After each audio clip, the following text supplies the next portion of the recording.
The most important political news of the weekend and today also happens to be the most important news in the world because it's about nothing less than World War III.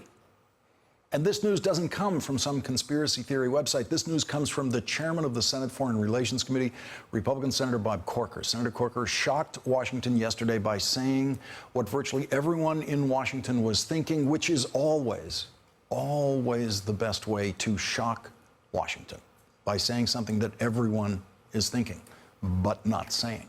And when Bob Corker said it, he said he was speaking for most of the Republicans in the Senate. The chairman of the Senate Foreign Relations Committee is the most careful Republican public speaker in Washington. He is also one of the smartest Republicans in Washington, if not the smartest. And so all of Washington knew that Bob Corker carefully chose his words when he said, we could be heading toward World War III thanks to President Trump. Here is some of the audio of Senator Bob Corker's interview with the New York Times. He doesn't realize that, that we could be heading towards World War III with the kind of comments that he's making. It very much feels to me like he thinks as president he's on reality television. Right.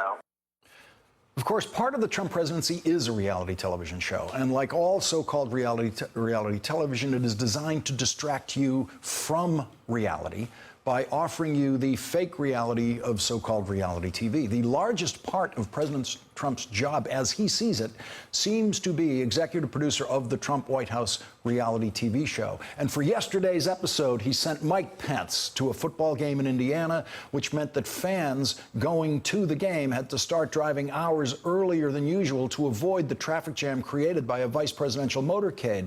But it was worth it for those fans, not because they wanted to see the vice president, who they might not have bothered to cross the street to see when he was their governor, but because they were going to honor the beloved Indianapolis Colts legend Peyton Manning, who is surely on his way to the NFL's Hall of Fame. The halftime show was a long-planned display of praise and love and affection for Peyton Manning, and that's why the vice president was scheduled to attend that particular football game yesterday, to honor Peyton Manning. To honor Peyton Manning's contribution not just to the game played on the field, but to the civic life of Indianapolis and Indiana. But the Trump reality show had already decided that Peyton Manning was not worth honoring if any football players got down on one knee during the national anthem. And it was absolutely guaranteed that players would get on one knee during the national anthem because the visiting team was the San Francisco 49ers, the team that began the one-knee protest against unjustified killings by police, when quarterback Colin Kaepernick was the first one to get on one knee last year in protest of unjustifiable police use of deadly force.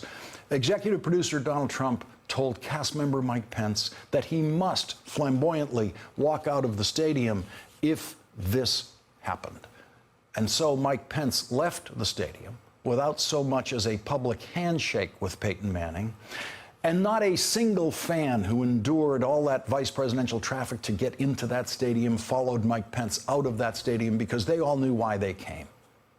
It wasn't so much to watch a game between two of the worst teams in the NFL. It was to honor their sports hero, Peyton Manning. But that's not why Mike Pence was there. Mike Pence was there to play his role in the Trump TV reality show, a show designed to distract American voters from the reality of a Trump presidency, a reality that Senator Bob Corker put in the most horrifying possible terms: World War III. When Mike Pence was walking out of the stadium yesterday, Donald Trump was playing golf. Donald Trump was playing golf the day before that. And Donald Trump was playing golf today because it's a federal holiday, and what's a federal government worker supposed to do on a federal government holiday, even if that federal government worker has moved us closer to World War III and should be spending all of his time trying to pull us back from the brink of war, a brink he brought us to. Today was just another golf day for the most dangerous president of the nuclear age. Bob Corker's comments to the New York Times about the president came after Donald Trump attacked him in tweets yesterday morning. Senator Bob Corker begged me to endorse him for re-election in Tennessee. I said no, and he dropped out, said he could not win without my endorsement. He also wanted to be Secretary of State. I said no thanks. He is also largely responsible for the horrendous Iran deal. Hence, I would fully expect Corker to be a negative voice and stand in the way of our great agenda. Didn't have the guts to run. Bob Corker knew that attack was coming. He might only have been surprised by how long it took, how many days it took, because last week, after Secretary of State Rex Tillerson was quoted as calling President Trump a moron, Bob Corker said this in defense of Rex Tillerson.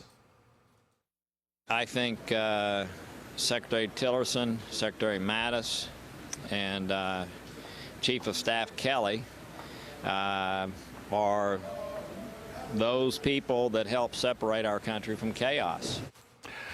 Bob Corker had 4 days. 4 days to think about how he would respond to the inevitable Trump attack for what he just said.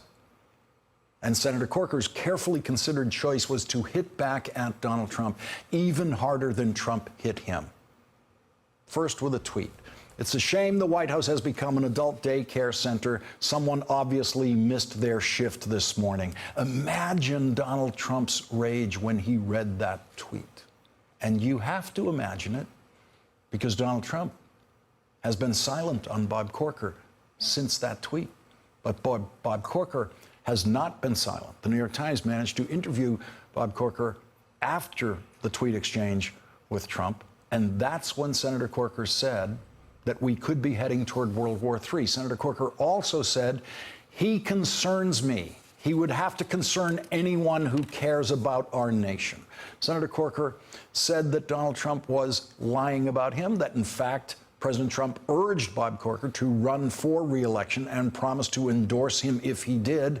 And Bob Corker reminded us that he took himself out of consideration for the vice presidential nomination. Bob Corker says there is no grand strategy to what Donald Trump does or says. A lot of people think that there's some good cop, bad cop act underway, but that's just not true. It's like he's doing The Apprentice or something, and he's just putting on an act. Senator Corker told the Times, I know he has hurt in several instances. He's hurt us as it relates to negotiations that were underway by tweeting things out. And by us, Senator Corker means the United States of America in negotiations with other countries, possibly even including North Korea. Senator Corker also told the Times, I know for a fact that every single day at the White House, it's a situation of trying to contain him. Prior to this weekend, Bob Corker's sharpest criticism of the president came in August when he said this. The president has not yet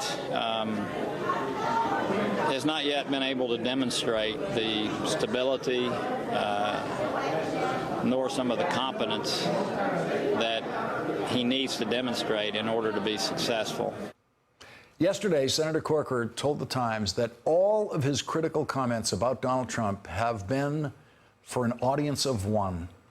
He told the Times that he had made all those comments deliberately aiming them at an audience of one, plus those people who are closely working around with him, what I would call the good guys. He was referring to Mr. Tillerson, Defense Secretary Jim Mattis, and White House Chief of Staff John F. Kelly. The Times reported that during the interview yesterday, Mr. Corker, speaking carefully and purposely, seemed to almost find cathartic satisfaction by portraying Mr. Trump in terms that most senior Republicans use only in private. And we don't know how many other Republican senators might be on the verge of experiencing that cathartic satisfaction of telling the truth about Donald Trump.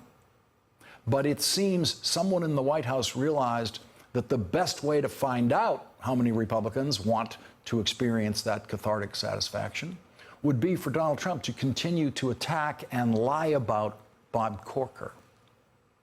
There isn't one Republican senator who would side with Donald Trump over Bob Corker in this kind of dispute. And so Donald Trump sits in the White House tonight, beaten into his corner by Bob Corker, humiliated by Bob Corker, by being accurately described by Bob Corker.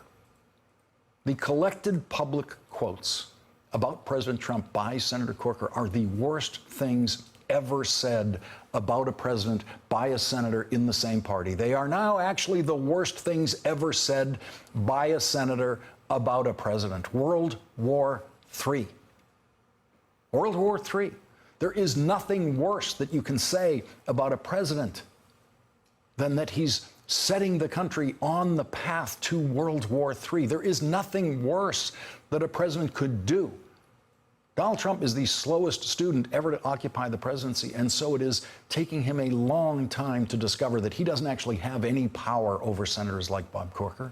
But tonight, the president might finally be learning that lesson in the most painful way possible by having to sit there in the White House, humiliated by Senator Corker, and being unable to attack Senator Corker with a tweet because he has finally discovered that Bob Corker has more power over him than he has over Bob Corker. And what the country and the world has a right to be worried about tonight is, does Senator Corker's humiliation of President Trump move us forward or backward on the path toward World War III? Hey there, I'm Chris Hayes from MSNBC. Thanks for watching MSNBC on YouTube. If you want to keep up to date with the videos we're putting out, you can click subscribe just below me or click over on this list to see lots of other great videos.